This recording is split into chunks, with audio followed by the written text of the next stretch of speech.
Salam damai, sahabat Oase Rohani Katolik yang terkasih. Senang sekali saya menjumpai Anda hari ini dalam siaran Oase Rohani Katolik. Dan berbahagia sekali karena hari ini kita semua ditemani oleh Romo Roni Dahua MSC atau yang kita kenal akrab dengan sapaan Romo Roni.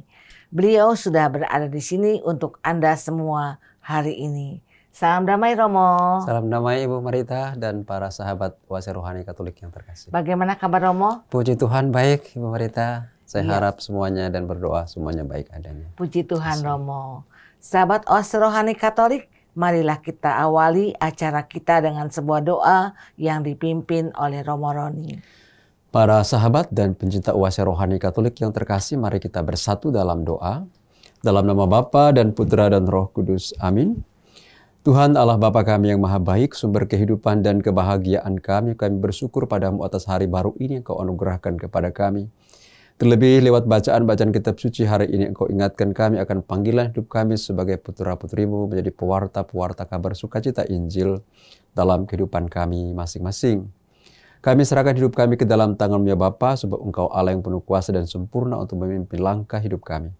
Semoga di sepanjang hari ini, pribadi, keluarga-keluarga, komunitas, kami boleh menjadi saksi-saksi-Mu untuk mewartakan kebenaran, mewartakan cinta kasih-Mu di tengah-tengah kehidupan kami, agar semakin banyak orang mengenal kasih-Mu, hidup dalam kasih-Mu, dan memperoleh rahmat dan berkat-berkat yang melimpah dari kemurahan kasih-Mu itu.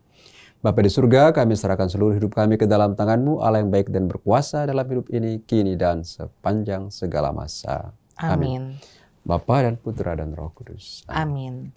Sahabat Oase Rohani Katolik, antifon pembuka kita untuk hari ini adalah di tengah umat, Tuhan membuka mulutnya dan memenuhi dia dengan roh kebijaksanaan dan pengertian. Ia mengenakan dandanan kemuliaan padanya. Haleluya.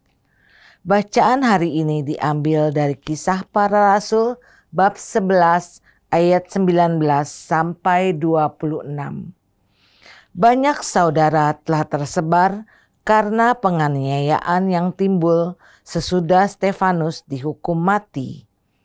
Mereka tersebar sampai ke Fenisia, Siprus, dan Antioquia. Namun mereka memberitakan Injil kepada orang-orang Yahudi saja. Akan tetapi di antara mereka ada beberapa orang Siprus dan orang Kirene yang tiba di Antioquia dan berbicara juga kepada orang-orang Yunani. Mereka ini memberitakan Injil bahwa Yesus adalah Tuhan.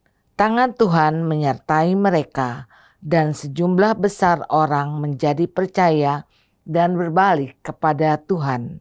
Maka sampailah kabar tentang mereka itu kepada jemaat di Yerusalem. Lalu jemaat di Yerusalem itu mengutus Barnabas ke Antioquia. Setelah Barnabas datang dan melihat kasih karunia Allah, bersukacitalah ia. Ia menasehati mereka supaya mereka semua tetap setia kepada Tuhan. Karena Barnabas adalah orang baik, penuh dengan Roh Kudus dan iman, sejumlah orang dibawa kepada Tuhan. Lalu pergilah Barnabas ke Tarsus untuk mencari Saulus. Dan setelah bertemu dengan dia membawanya ke Antioquia. Mereka tinggal bersama-sama dengan jemaat itu 1 tahun lamanya sambil mengajar banyak orang. Di Antioquia murid-murid itu untuk pertama kalinya disebut Kristen. Demikianlah sabda Tuhan. Syukur kepada Allah. Sahabat Oase Rohani Katolik, marilah kita tanggapi sabda Tuhan dengan mazmur tanggapan.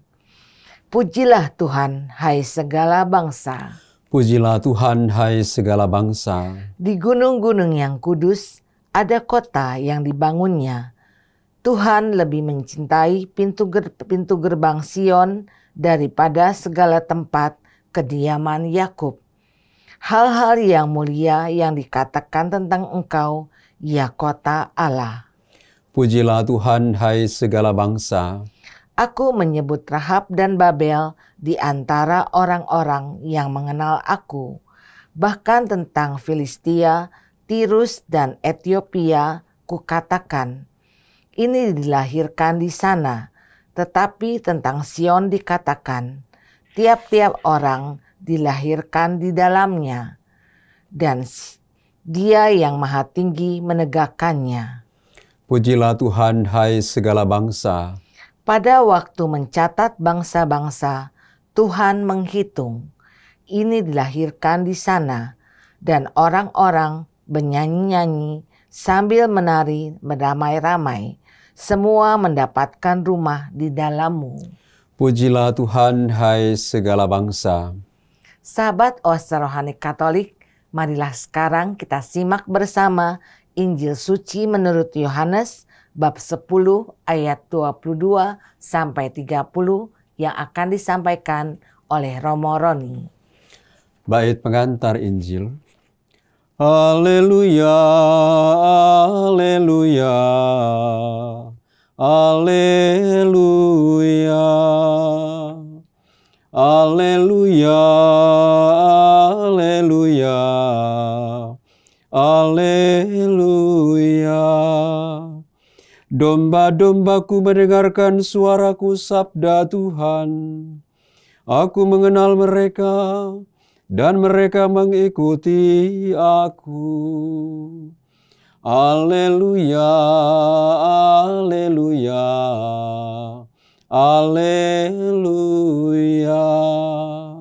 Tuhan bersamamu Dan bersama rohmu. Inilah Injil suci menurut Yohanes. Dimuliakanlah Tuhan. Aku dan Bapa adalah satu. Pada hari raya pentabisan Bait Allah di Yerusalem, ketika itu musim dingin, Yesus berjalan-jalan di Bait Allah di Serambi Salomo. Dan orang-orang Yahudi mengelilingi dia dan berkata kepadanya, "Berapa lama lagi engkau membiarkan kami hidup dalam kebimbangan? Jikalau engkau Mesias, katakanlah terus terang kepada kami." Yesus menjawab mereka, "Aku telah mengatakannya kepada kamu, tetapi kamu tidak percaya. Pekerjaan-pekerjaan yang kulakukan dalam nama Bapa-Ku, itulah yang memberikan kesaksian tentang aku, tetapi kamu tidak percaya, karena kamu tidak termasuk domba-dombaku. Domba-dombaku mendengarkan suaraku, dan aku mengenal mereka dan mereka mengikuti aku. Aku memberikan hidup yang kekal kepada mereka, dan mereka pasti tidak akan binasa sampai selama-lamanya, dan seorang pun tidak akan merebut mereka dari tanganku. Bapa-Ku yang memberikan mereka kepadaku lebih besar daripada siapapun, dan seorang pun tidak dapat merebut mereka dari tangan Bapa. Aku dan Bapa adalah satu." Demikianlah sabda Tuhan. Terpujilah Kristus. Sahabat Oase Rohani Katolik, setelah kita menyimak firman-firman Tuhan pada hari ini, kita akan simak bersama permenungan yang dibawakan oleh Romo Roni untuk kita semua. Sahabat Oase Rohani Katolik, hari ini adalah pesta wajib Santo Athanasius, Uskup dan Pujangga Gereja. Mari kita simak bersama permenungan yang dibawakan oleh Romo Roni. Saudara dan saudari, para sahabat dan pencinta Oase Rohani Katolik yang terkasih, hari ini gereja memperingati peringatan wajib Santo Athanasius, seorang pujangga gereja pembela iman. Dan bacaan-bacaan kitab suci yang kita dengarkan pada kesempatan ini berbicara tentang panggilan kita sebagai murid-murid Yesus untuk menjadi pewarta Injil, pewarta kabar sukacita kepada segala bangsa, kepada dunia, dan kepada setiap orang yang kita jumpai. Dalam bacaan pertama sekurang-kurangnya ada 3 pesan rohani yang bagus kita renungkan pada kesempatan ini di hari ini. Agar kehidupan kita semakin hari semakin dekat dengan Tuhan, semakin diberkati dan semakin memberkati banyak orang. Pesan yang pertama dari bacaan pertama hari ini adalah bahwa kerajaan Allah itu, bahwa karya sukacita Tuhan itu tidak hanya diperuntukkan untuk satu golongan saja, tapi untuk semua orang. Kabar sukacita Tuhan, Injil Tuhan tidak hanya untuk orang-orang Yahudi saja, tapi juga untuk orang-orang Yunani. Oleh karena itu diceritakan dalam kisah para rasul tadi bagaimana sebagian murid-murid mewartakan kabar sukacita Tuhan itu di antara orang-orang Yahudi. Tapi sebagian mewartakan juga tentang Yesus, Injil yang hidup itu kepada orang-orang Yunani supaya mereka semua percaya kepada Yesus yang bangkit, yang menjadi sumber kehidupan dan keselamatan semua orang. Pesan yang kedua adalah dalam mewartakan kabar sukacita Tuhan, dalam pewartaan Injil, kita tidak boleh sendirian. Kita mesti butuh orang lain. Kita mesti butuh teman dalam pewartaan kabar sukacita Tuhan itu. Sehebat-hebatnya kita, sekuat-kuatnya kita harus membutuhkan orang lain. Agar pewartaan kabar sukacita Tuhan itu bisa sampai ke ujung bumi, bisa sampai kepada setiap orang kita jumpai, dan mereka pun dikuatkan lewat sapaan-sapaan kita, yaitu firman-firman Allah yang kita wartakan kepada mereka. Kalau kita sejenak merenungkan tentang kehidupan Yesus sendiri ya, mungkin kita bisa bertanya begini. Yesus itu kan sebenarnya adalah anak Allah. Dia sebenarnya punya kuasa. Dia bisa melakukan segala sesuatu tanpa bantuan manusia. Tapi yang menarik adalah mengapa dia mesti pilih 12 rasul lagi? Dia kan anak Allah. Dia mesti memilih lagi 12 rasul. Mengapa? Sebenarnya pesannya sederhana untuk kita sekalian. Yesus memilih 12 rasul itu untuk menegaskan kepada kita yang hidup zaman ini sebagai murid-murid Tuhan, bahwa Yesus pun yang punya kuasa, anak Allah, tapi butuh keterlibatan manusia dalam pewartaan karya keselamatan Tuhan di tengah-tengah dunia ini. Saya kira pesan ini dan pengalaman Yesus ini mengingatkan kita, pada hari ini kita juga butuh orang lain dalam pewartaan kabar sukacita Tuhan. Butuh orang lain dalam merasakan, butuh orang lain dalam mewartakan apa yang Tuhan anugerahkan kepada kita, khususnya cinta kasih-Nya. Kita butuh suami hari ini, kita butuh istri hari ini, kita butuh anak-anak hari ini, kita butuh imam hari ini, kita butuh umat hari ini, dan lebih daripada itu kita butuh Tuhan dalam kehidupan kita. Karena hidup kita sekali lagi tergantung dari kuasa dan kasih Tuhan saja. Pesan yang ketiga dari bacaan pertama pada hari ini adalah bahwa kita harus tetap setia kepada Tuhan. Ya. Di akhir dari bacaan pertama tadi, bahwa di Antioquia itulah pengikut-pengikut pertama menjadi Kristen. Mereka disebut Kristen, artinya mereka yang percaya kepada Kristus. Kristen itu berarti orang-orang yang hidup dan percaya pada Kristus Yesus. Jadi kalau kita katakan saya orang Kristen Katolik, berarti saya menegaskan bahwa saya orang yang percaya dan hidup dalam Kristus Yesus, Tuhan kita. Saya kira ini Ibu Marita, 3 pesan rohani dari bacaan pertama untuk kita semua pada hari ini. Sekali lagi agar kita berada dalam kesadaran, dalam sebuah kepastian dalam hidup ini bahwa karya keselamatan Tuhan itu diwartakan untuk semua orang. Yang kedua, kita nggak boleh sendirian. Yang ketiga, kita harus tetap setia percaya pada Yesus Kristus Tuhan kita. Terima kasih Romo. Kita dalam kehidupan ini selalu membutuhkan orang lain, mungkin untuk membantu kita dalam melaksanakan tugas-tugas kita ya Romo ya. Romo dapatkan memberikan contohnya Romo. Oke, baik. Saya kira mungkin kita masih ingat ada satu ungkapan begini. No man is an island. Ya, tidak ada seorang pun bisa hidup seperti sebuah pulau. Ya, tapi dia harus hidup bersama dengan orang lain. Contohnya hari ini, di awal hari ini pun kita sudah butuh orang lain. Saya bisa bangun hari ini karena saya punya Tuhan yang bangunkan saya. Saya kemudian bangun, pergi ke kamar mandi untuk membersihkan tubuh saya pun. Saya masuk kamar mandi itu, semua yang ada dalam kamar mandi itu bukan hasil karya saya. Hasil karya orang lain yang saya tinggal pakai. Tinggal ambil, tinggal pencet, itu kan saya beli. Di tempat yang bukan saya punya produksi, bukan saya punya pabrik. Setelah itu saya ganti, saya pakai pakaian, yang saya pakai juga bukan produksi saya beli dari tempat yang lain. Berarti semua yang kita pakai hari ini, itu semua ada hubungan dengan orang lain. Sehingga para sahabat dan pencinta kuasa rohani Katolik yang terkasih, kita mesti sampai pada kesadaran bahwa kita ini ada karena ada orang lain. Ya, kita ada karena ada Tuhan. Kita ada karena ada orang tua. Kita ada karena kita punya suami. Hari ini mungkin kita ke kantor. Kita bertemu dengan karyawan-karyawan kita. Kita nggak akan mungkin sukses dalam usaha kita kalau kita nggak libatkan karyawan-karyawan kita. Kita hari ini di rumah bersama dengan istri. Yang siapkan makan pagi kita, istri kita. Yang siapkan pakaian kita mungkin istri kita. Yang mengantar anak kita ke sekolah ya mungkin orang tua. Ibu atau bapak. Demikian juga sampai di sekolah anak-anak. Dia belajar. Nggak bisa belajar sendiri. Mungkin ada guru. ada pendamping yang mengajar dia untuk bisa mengenal tentang pelajaran pada hari itu. Jadi saya kira ini contoh-contoh yang mengingatkan kita sekalian bahwa memang dalam hidup ini kita sekali lagi tidak boleh hidup sendiri, kita butuh orang lain. Sehingga kita memang harus belajar terbuka, belajar menerima orang lain, dan belajar bersama orang lain untuk menemukan kehendak Tuhan dalam hidup kita. Saya kira seperti itu. Terima kasih Romo. Bagaimana menyadarkan orang yang terlalu egois, Romo? Selalu mementingkan dirinya sendiri, hidup untuk dirinya sendiri, Romo. Betul. Nah, ini memang sering terjadi masalah dalam hidup kita ya. Kita kadang temukan orang-orang yang egois. Ya, merasa saya yang hebat, ya, saya punya lebih baik, saya lebih pintar, dan semuanya itu untuk saya, untuk saya, untuk saya, untuk saya, ya. Sehingga semuanya untuk dia. Nah, memang orang-orang seperti ini sekali lagi kita sadarkan mereka tentunya satu dengan cara-cara tentunya memberikan penyadaran-penyadaran rohani, ya. Mengingatkan tentang siapakah kita di hadapan Tuhan, siapakah kita di hadapan sesama, dan mengingatkan siapakah kita sebenarnya. Kita hanya debu di alas kaki Tuhan, yang hidup dari hembusan nafas Tuhan, yang hidup dari belas kasih orang lain dalam hidup kita. Dan kita hidup juga sekali lagi hanya karena topangan dari tangan Tuhan dan tangan sesama.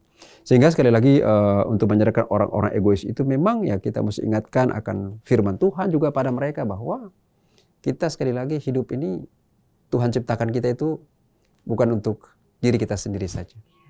Tapi Tuhan ciptakan kita itu juga supaya kita bisa ada dan menjadi berkat bagi orang lain dalam hidup ini. Misalnya contoh saja tubuh kita ini ya. Tubuh kita ini kan telinganya 2, satu kiri satu kanan, tangan 2, satu kiri satu kanan, kaki 2, satu kiri satu. Kalau coba kaki kanan terus, kaki kanan sendiri, gimana kita bisa jalan? Kalau cuma tangan kanan sendiri, gimana kita bisa memegang atau kita bisa mengambil? Mungkin bisa, tapi ketika kita mengangkat sesuatu, kita butuh tangan kiri juga untuk bantu. Jadi tubuh kita sendiri pun sudah mencerminkan bahwa kita memang nggak bisa sendiri. Mata nggak bisa egois, ya, mata harus bantu tangan. Tangan juga nggak bisa egois. Dia mesti bentuk kaki. Jadi tubuh kita sendiri pun sudah menggambarkan bagaimana hidup ini kita nggak bisa sendiri, tapi kita harus bekerja sama. Karena itu kita nggak bisa memang egois, merasa diri hebat karena kita semua sama-sama ciptaan Tuhan yang lemah, yang nggak bisa kuat tanpa campur tangan orang lain dalam hidup ini. Seperti ini saya kira. Terima kasih Romo. Terima kasih. Romo, bagaimana cara hidup orang-orang kita sebagai orang Katolik di tengah masyarakat yang beraneka ragam, Romo? Oke, baik. Para sahabat OHC Rohani Katolik yang terkasih, saya memberi contoh seperti saya di Paroki Damai Kristus Kampung Duri ya. Sekarang kita hidup secara berdampingan. Puji Tuhan, akhir-akhir ini kita sudah mulai mampu untuk membangun hidup bertoleransi, hidup bersaudara sekalipun kita beda agama, beda latar belakang dan sebagainya ya. Kita tahu Damai Kristus itu paroki yang dulu tidak begitu mudah untuk kita hidup karena kelompok-kelompok orang yang dalam arti tertentu tidak menghendaki adanya gereja di Damai Kristus Kampung Duri. Tapi puji Tuhan akhir-akhir ini mereka kemudian sudah setuju dan kita sudah hidup rukun dan damai, kita sudah saling bersalaman satu sama lain dan sudah saling memberi satu sama lain, memberi bantuan. Sehingga dalam hidup bersama saya kira perlu sekali kita memang membangun sikap toleransi, sikap persaudaraan. Saya selalu kalau ketemu RT, RW, saya bilang kita ini bersaudara. Ketika mereka ribut-ributin saya dulu di paroki itu, saya rangkul itu RW, saya bilang, Pak RW kita jangan ribut. Kita ini bersaudara, kita semua anak-anak Tuhan, saya bilang. Kita cuma beda agama, tapi kita punya asal satu, yaitu Bapa di surga. Ayo kita bersaudara, kita rukun dan damai. Dan puji Tuhan, sampai saat ini mereka kemudian, saya bisa bangun gereja sampai selesai, nanti diberkati tanggal 16. Sekarang itu semua karena kerukunan, karena persaudaraan yang mulai terbina di antara kami. Seperti ini saya kira. Iya. Ya.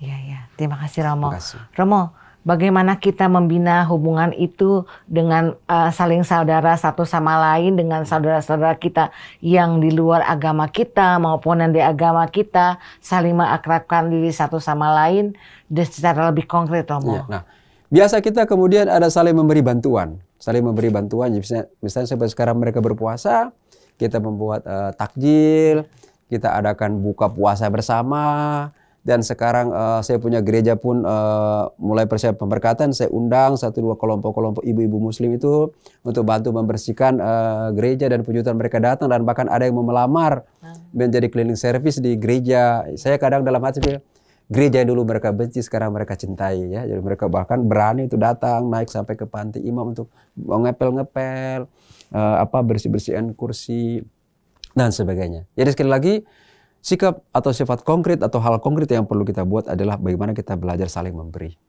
Memberi waktu, memberi perhatian. Jadi kalau ada kegiatan-kegiatan di RT RW, saya mempersilahkan, saya memberikan perintah kepada petugas lingkungan untuk memberikan dukungan. Begitu juga sekarang mereka pada masa puasa ini, khususnya yang paling konkret ya.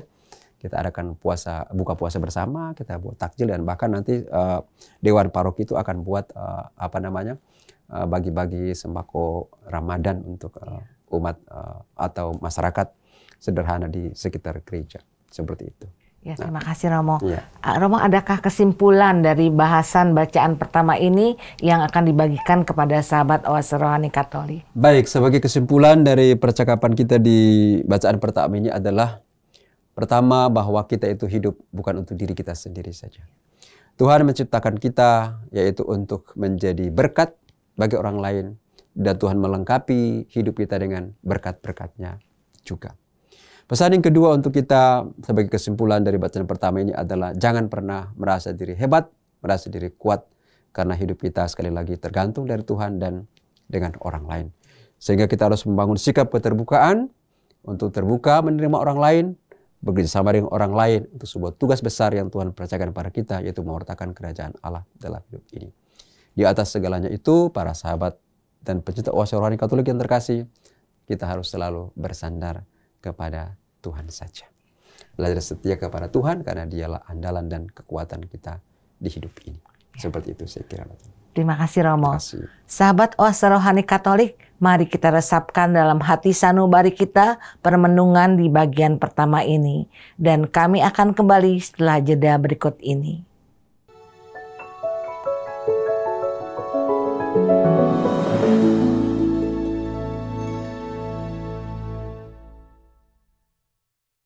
Sahabat Oase Rohani Katolik, kita berjumpa kembali dalam siaran Oase Rohani Katolik. Hari ini adalah pesta wajib Santo Athanasius, Uskup dan Pujangga Gereja. Masih ada bersama Anda Romo Hieronymus, Roni Dahua MSc, dan saya Bernadette Marita. Pendengar terkasih, saya ingatkan kepada Anda yang ingin bertanya ataupun mengirimkan saran atau usul, silakan kirim ke alamat email kami orkaj2021@gmail.com, atau Anda dapat kirim WA ke nomor 0881 0251 33438. Baiklah, kita kembali ke Romo Roni untuk menyimak permenungan di bagian kedua ini. Romo, bisakah mengulang sedikit di bagian pertama agar para pendengar yang baru bergabung dengan kita bisa menyimaknya? Baik para sahabat dan pencinta Oase Rohani Katolik terkasih, tema renungan kita pada hari ini adalah panggilan kita untuk mewartakan Injil, mewartakan kabar sukacita Tuhan bagi dunia dan bagi banyak orang, ya. Dan dalam bacaan pertama tadi sudah diingatkan bahwa karya keselamatan Tuhan itu, kabar sukacita Tuhan itu diperuntukkan bukan hanya satu kelompok orang saja, tapi untuk semua orang. Dan untuk melaksanakan tugas yang mulia ini kita butuh orang lain dalam hidup kita, bekerja sama dengan orang lain. Dan dalam kerjasama dengan orang lain itu kita diingatkan bahwa kekuatan kita hanya ada dalam Tuhan saja. Nah, dalam bacaan Injil kali ini kita dengarkan bagaimana Yesus menegaskan kepada banyak orang bahwa Dia dan Bapa adalah satu. Sekalipun demikian, yang menarik pada bagian awal dari Injil ini, sekalipun Yesus dan Bapa adalah satu, tetapi ketika beberapa orang datang bertanya kepada Yesus tentang siapakah dirinya, apakah Dia Mesias, Dia tidak katakan secara terus terang bahwa Dia adalah Mesias, ya. Bahkan orang-orang mengatakan, sampai berapa lama lagi kau biarkan kami hidup dalam kebimbangan. Pada bagian pertama ini bagi saya menarik, saya renungkan bahwa Yesus itu adalah pribadi yang sangat rendah hati. Sekalipun Dia seorang Mesias, ya, dan sebenarnya Dia juga sudah nyata-nyata hidup di tengah-tengah mereka. Dia datang sebagai anak Allah, sebagai juru selamat, tapi Dia tidak mengumumkan bahwa, woi, saya adalah Mesias, saya adalah Mesias. Tapi dengan kehadirannya itu sebenarnya Dia sudah menjelaskan bahwa Dia adalah Mesias. Tapi yang menarik bahwa Yesus itu tidak mengumumkan siapakah dirinya. Yesus mau mengajarkan kepada kita murid-muridnya bahwa kita mesti belajar rendah hati dalam hidup kita. Sekalipun kita adalah mungkin terpandang, kita orang yang hebat, kita terkenal di mana-mana, tetapi kita harus tetap belajar untuk rendah hati. Sama seperti Yesus. Ini yang menarik untuk kita renungkan. Yang kedua dari Injil ini kita dengarkan dengan sangat bagus dan kita belajar dari pesan rohani kedua. Yang terpenting bagi Yesus itu bukan perkataan, tetapi pekerjaan dan perbuatan. Bukan kata-kata saja, tetapi kata-kata itu harus menjadi sempurna dalam pekerjaan-pekerjaan baik kita. Karena itu ketika Yesus ditanya, dia bilang, sebenarnya kamu sudah tahu siapa saya. Saya adalah Mesias. Dan saya sudah kerjakan begitu banyak hal pekerjaan yang diberikan Bapa kepadaku. Harusnya dengan pekerjaan-pekerjaan itu kamu sudah tahu siapa saya. Tapi kok kamu memang gak percaya. Jadi orang itu kalau sejak semula sudah punya pikiran negatif, sudah punya pikiran jelek tentang orang lain, sebaik apapun pekerjaan orang lain itu tetap akan menjadi sesuatu yang tidak berarti bagi orang itu. Nah, itu dialami oleh Yesus. Sekalipun dia itu Mesias, dia sudah berkata terus terang, dia sudah melakukan banyak pekerjaan-pekerjaan yang mengagumkan, membangkitkan orang mati, menyembuhkan orang sakit, membuat mujizat. Tapi kalau memang mereka sudah jelek pikiran pada Yesus, mereka tetap nggak percaya juga. Karena itu sekali lagi pesan kedua untuk kita pada hari ini dalam bacaan Injil, bahwa dalam hidup ini tidak cukup hanya dengan kata-kata indah. Kita harus sempurnakan dengan pekerjaan-pekerjaan baik dalam hidup kita. Pesan yang ketiga dari Injil yang kita dengarkan pada kesempatan ini, Yesus mengatakan bahwa kamu adalah domba-dombaku. Dan domba-domba itu mendengarkan suara Tuhan dan mengikuti Tuhan. Yesus ingin menegaskan kepada kita semua yang ada pada kesempatan ini bahwa ingat baik-baik, saya dan saudara sekalian, sahabat UAS Rohani Katolik, kita adalah domba-domba Tuhan. Domba-domba kesayangan Tuhan. Karena itu mari kita belajar setia mendengarkan suara Tuhan.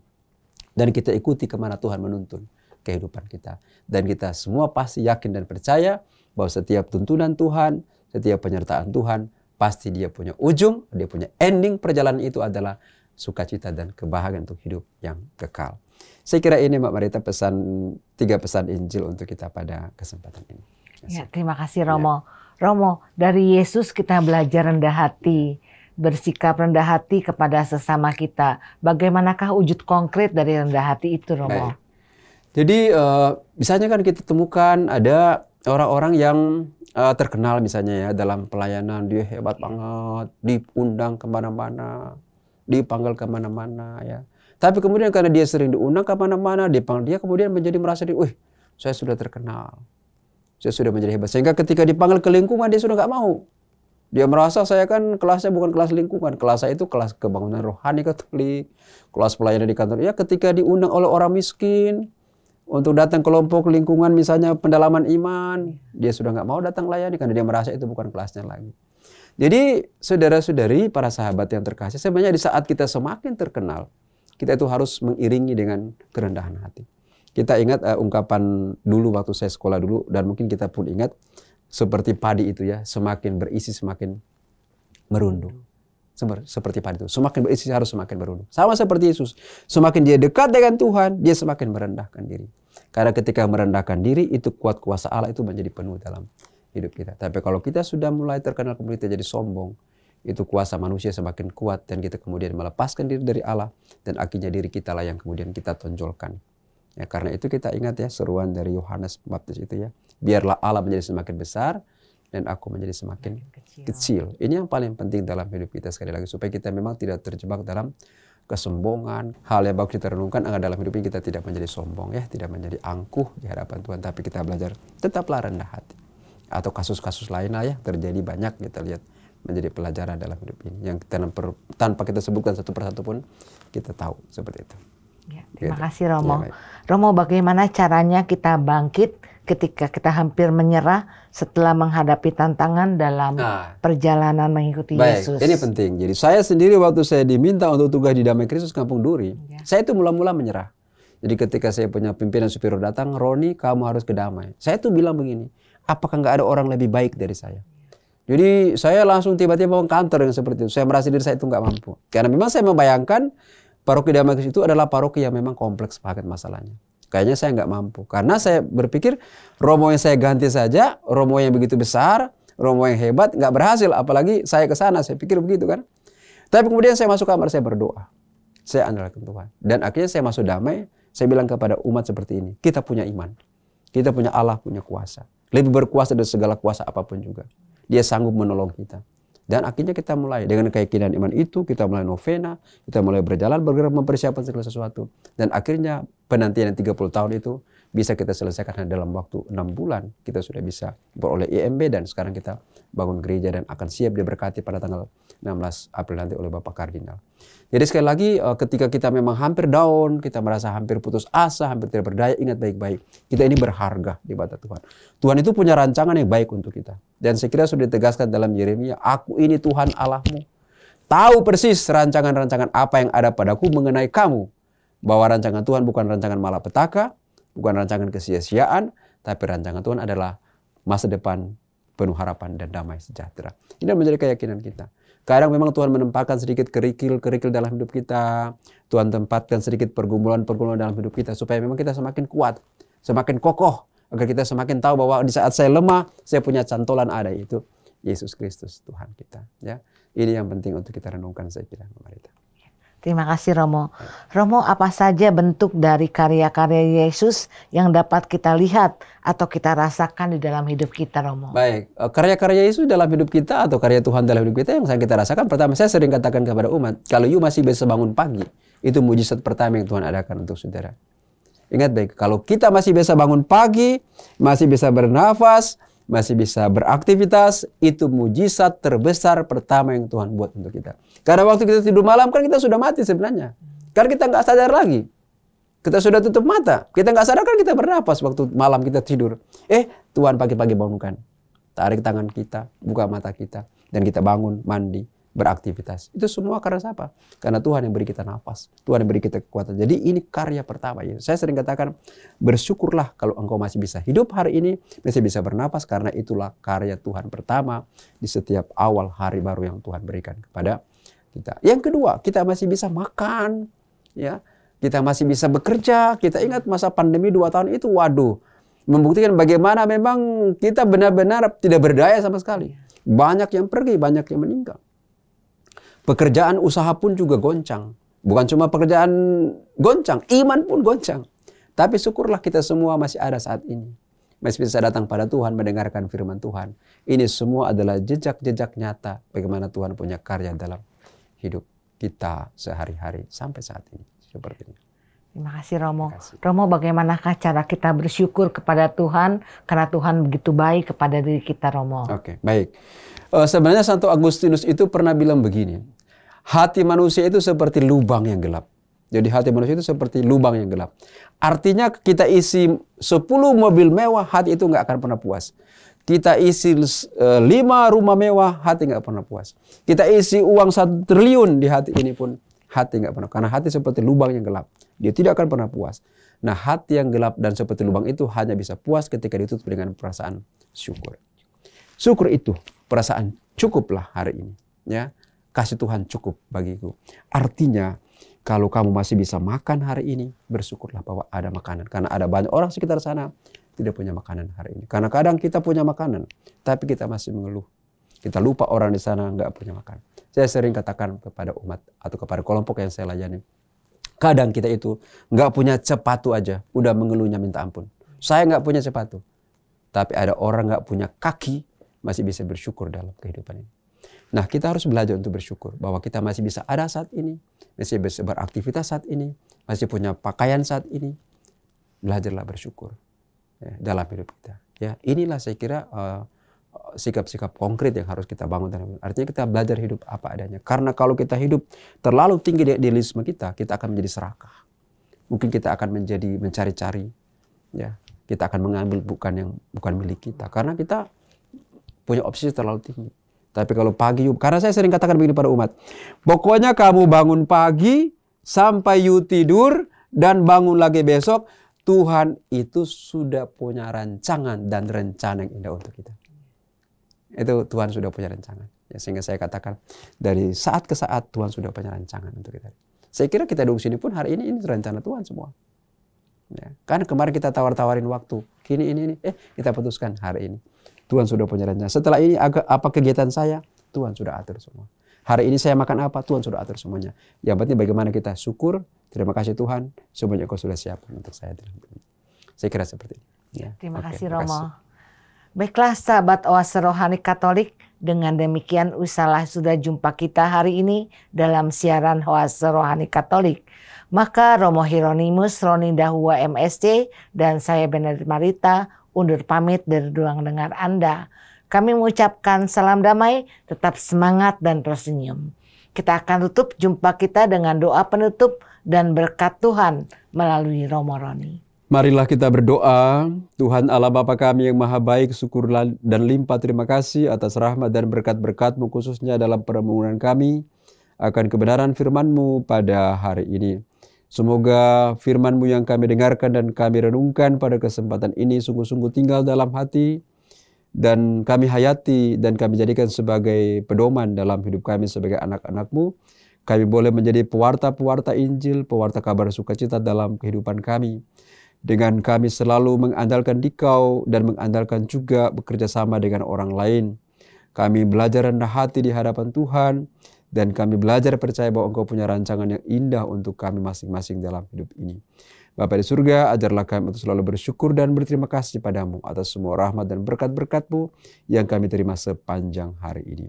Sebab Engkaulah Tuhan dan pengantara kami kini dan sepanjang segala masa. Amin. Tuhan bersamamu dan bersama rohmu. Semoga saudara dan saudari sekalian dalam seluruh hidup, usaha, pekerjaan, dan niat-niat baik sepanjang hari ini dilindungi, dikuatkan, disertai dengan berkat Allah yang Maha Kuasa, Bapa dan Putra dan Roh Kudus. Amin. Sahabat Oase Rohani Katolik, sampai jumpa lagi di siaran Oase Rohani berikutnya. Tuhan memberkati.